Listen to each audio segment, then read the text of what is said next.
how important is someone's finances, credit score, all those things, especially if you're just dating. I'll let you go first, right? It must look like I have a lot to say. Yes. So,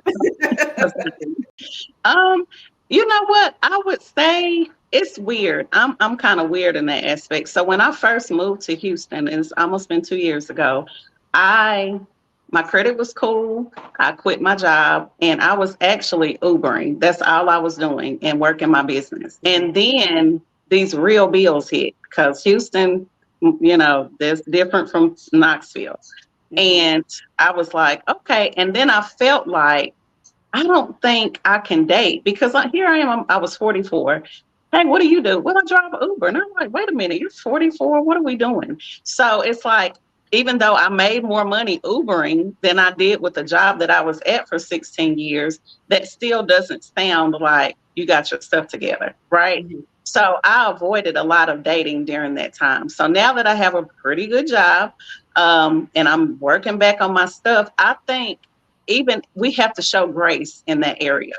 Because anything can happen at any time. I don't care how old you are. You can lose your job. You can lose, anything can happen. So before my answer would be, he got to have more than me.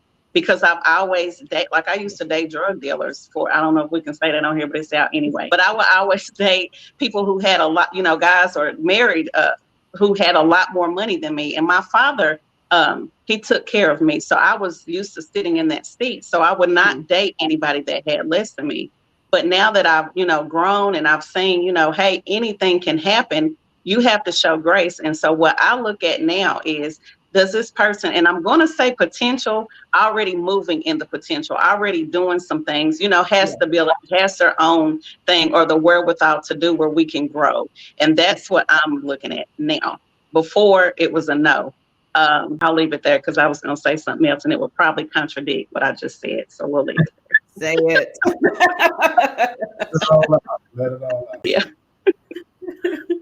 Yeah. So personal experiences, and I talked about this many times on social media. It's different for men society-wise, right? We're expected and we're kind of groomed to not date until we have a certain status and certain amount of money.